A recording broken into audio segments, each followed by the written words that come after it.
Shalom, kembali lagi bersama saya Wong Ele, ada di Ale. Hari ini kita sudah membicarakan kitab Lukas. Biarlah melalui kitab Lukas kita diberkati dan kita mengalami sesuatu yang besar. Setiap orang yang melihat video kami dijamah penuh kuasa Tuhan dan mereka boleh mengalami kesembuhan, mengalami mujizat besar dan nama Tuhan yang tetap ditinggikan dalam kehidupan ini. Setiap orang yang membaca kitab Lukas ini. Tuhan Yesus memberkati. Lukas pasal 22. Rencana untuk membunuh Yesus. Hari Raya Roti Tidak Beragi yang disebut Paskah sudah dekat. Imam-imam kepala dan ahli Taurat mencari jalan bagaimana mereka dapat membunuh Yesus, sebab mereka takut kepada orang banyak. Yudas mengkhianati Yesus. Maka masuklah iblis ke dalam Yudas yang bernama Iskariot, seorang dari ke-12 murid itu. Lalu pergilah Yudas kepada imam-imam kepala dan kepala-kepala pengawal bait Allah dan berunding dengan mereka bagaimana ia dapat menyerahkan Yesus kepada mereka. Mereka sangat gembira dan bermufakat untuk memberikan sejumlah uang kepadanya. Ia menyetujuinya dan mulai dari waktu itu ia mencari kesempatan yang baik untuk menyerahkan Yesus kepada mereka tanpa setahu orang banyak. Persiapan untuk makan Paskah. Maka tibalah hari Raya Roti Tidak Beragi, yaitu hari di mana orang harus menyembelih domba Paskah. Lalu Yesus menyuruh Petrus dan Yohanes, katanya, "Pergilah, persiapkanlah perjamuan Paskah bagi kita, supaya kita makan." Kata mereka kepadanya, "Di manakah engkau kehendaki kami mempersiapkannya?" Jawabnya, "Apabila kamu masuk ke dalam kota, kamu akan bertemu dengan seorang yang membawa kendi berisi air. Ikutilah dia ke dalam rumah yang dimasukinya, dan katakanlah kepada tuan rumah itu, 'Guru bertanya kepadamu, di manakah ruangan tempat aku bersama-sama dengan murid-muridku akan makan Paskah?' Lalu orang itu akan menunjukkan kepadamu sebuah ruangan atas yang besar yang sudah lengkap. Disitulah kamu harus mempersiapkannya." Maka berangkatlah mereka dan mereka mendapati semua seperti yang dikatakan Yesus kepada mereka. Lalu mereka mempersiapkan Paskah.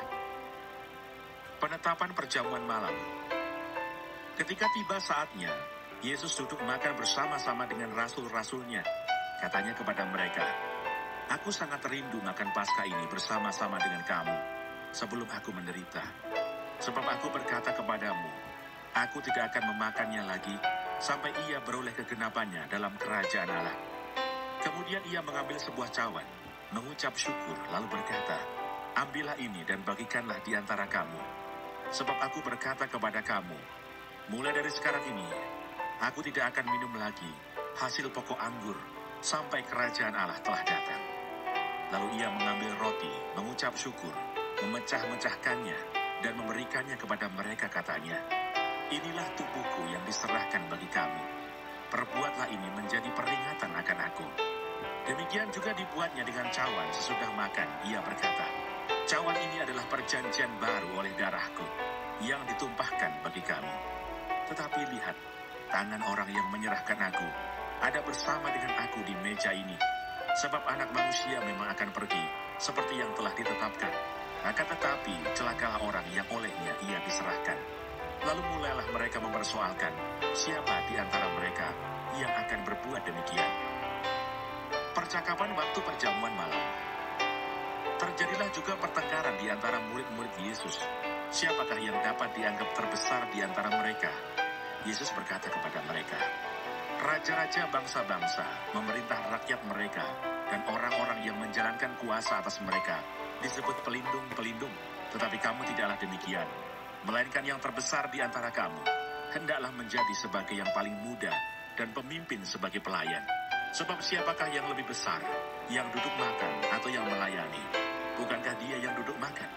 Tetapi aku ada di tengah-tengah kamu sebagai pelayan. Kamulah yang tetap tinggal bersama-sama dengan aku dalam segala pencobaan yang aku alami. Dan aku menentukan hak-hak kerajaan bagi kamu, sama seperti Bapakku menentukannya bagiku. Bahwa kamu akan makan dan minum semeja dengan aku di dalam kerajaanku, dan kamu akan duduk di atas tahta untuk menghakimi ke-12 suku Israel. Simon, Simon, lihat, iblis telah menuntut untuk menampi kamu seperti gandum. Tetapi aku telah berdoa untuk engkau, supaya imanmu jangan gugur. Dan engkau, jikalau engkau sudah insaf, kuatkanlah saudara-saudaramu. Jawab Petrus, Tuhan, aku bersedia masuk penjara dan mati bersama-sama dengan engkau.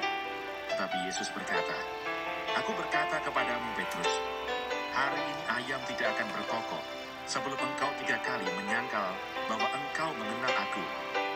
Lalu ia berkata kepada mereka, ketika aku mengutus kamu dengan tiada membawa pundi-pundi, bekal dan kasut, adakah kamu kekurangan apa-apa? Jawab mereka, suatu pun tidak. Katanya kepada mereka, tetapi sekarang ini siapa yang mempunyai pundi-pundi, hendaklah ia membawanya. Demikian juga yang mempunyai bekal, dan siapa yang tidak mempunyainya, hendaklah ia menjual jubahnya dan membeli pedang. Sebab aku berkata kepadamu, bahwa nas kitab suci ini harus digenapi padaku. Ia akan terhitung di antara pemberontak-pemberontak. Sebab apa yang tertulis tentang aku sedang digenapi, kata mereka. Tuhan, ini 2 pedang, jawabnya, sudah cukup. Di Taman Getsemani. Lalu pergilah Yesus keluar kota dan sebagaimana biasa, ia menuju Bukit Zaitun. Murid-muridnya juga mengikuti dia. Setelah tiba di tempat itu, ia berkata kepada mereka, berdoalah supaya kamu jangan jatuh ke dalam pencobaan. Kemudian ia menjauhkan diri dari mereka, kira-kira sepelempar batu jaraknya. Lalu ia berlutut dan berdoa, katanya, ya Bapakku, jikalau engkau mau, ambillah cawan ini daripadaku. Tetapi bukanlah kehendakku, melainkan kehendak-Mu lah yang terjadi. Maka seorang malaikat dari langit menampakkan diri kepadanya untuk memberi kekuatan kepadanya. Ia sangat ketakutan dan makin bersungguh-sungguh berdoa. Peluhnya menjadi seperti titik-titik darah yang bertetesan ke tanah. Lalu ia bangkit dari doanya dan kembali kepada murid-muridnya. Tetapi ia mendapati mereka sedang tidur karena duka cita. Katanya kepada mereka, mengapa kamu tidur? Bangunlah dan berdoalah, supaya kamu jangan jatuh ke dalam pencobaan. Yesus ditangkap. Waktu Yesus masih berbicara, datanglah serombongan orang, sedang muridnya yang bernama Yudas, seorang dari ke-12 murid itu, berjalan di depan mereka. Yudas mendekati Yesus untuk menciumnya. Maka kata Yesus kepadanya, hai Yudas, engkau menyerahkan Anak Manusia dengan ciuman. Ketika mereka yang bersama-sama dengan Yesus melihat apa yang akan terjadi, berkatalah mereka, Tuhan, mestikah kami menyerang mereka dengan pedang? Dan seorang dari mereka menyerang hamba imam besar, sehingga putus telinga kanannya. Tetapi Yesus berkata, sudahlah itu. Lalu ia menjamah telinga orang itu dan menyembuhkannya. Maka Yesus berkata kepada imam-imam kepala dan kepala-kepala pengawal bait Allah, serta tua-tua yang datang untuk menangkap dia, katanya, sangkamu aku ini penyamun, maka kamu datang lengkap dengan pedang dan pentung. Padahal tiap-tiap hari aku ada di tengah-tengah kamu, di dalam bait Allah, dan kamu tidak menangkap aku. Tetapi inilah saat kamu, dan inilah kuasa kegelapan itu. Petrus menyangkal Yesus. Lalu Yesus ditangkap dan dibawa dari tempat itu. Ia digiring ke rumah imam besar, dan Petrus mengikut dari jauh. Di tengah-tengah halaman rumah itu orang memasang api, dan mereka duduk mengelilinginya. Petrus juga duduk di tengah-tengah mereka. Seorang hamba perempuan melihat dia duduk dekat api. Ia mengamat-amatinya, lalu berkata, juga orang ini bersama-sama dengan dia. Tetapi Petrus menyangkal, katanya, bukan, aku tidak kenal dia. Tidak berapa lama kemudian seorang lain melihat dia lalu berkata, engkau juga seorang dari mereka.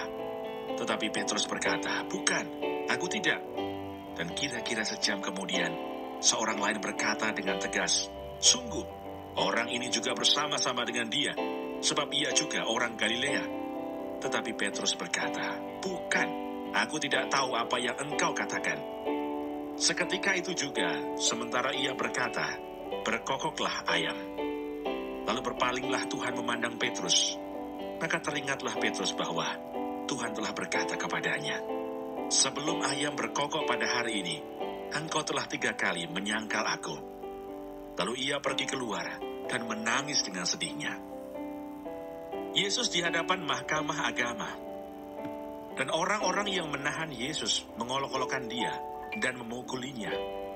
Mereka menutupi mukanya dan bertanya, cobalah katakan siapakah yang memukul engkau? dan banyak lagi hujat yang diucapkan mereka kepadanya. Dan setelah hari siang berkumpullah sidang para tua-tua bangsa Yahudi dan imam-imam kepala dan ahli-ahli Taurat. Lalu mereka menghadapkan dia ke mahkamah agama mereka. Katanya, "Jikalau engkau adalah Mesias, katakanlah kepada kami." Jawab Yesus, "Sekalipun aku mengatakannya kepada kamu, namun kamu tidak akan percaya.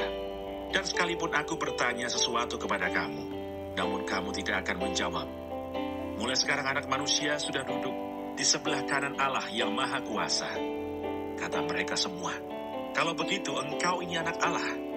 Jawab Yesus, "Kamu sendiri mengatakan bahwa akulah anak Allah." Lalu kata mereka, "Untuk apa kita perlu kesaksian lagi? Kita ini telah mendengarnya dari mulutnya sendiri."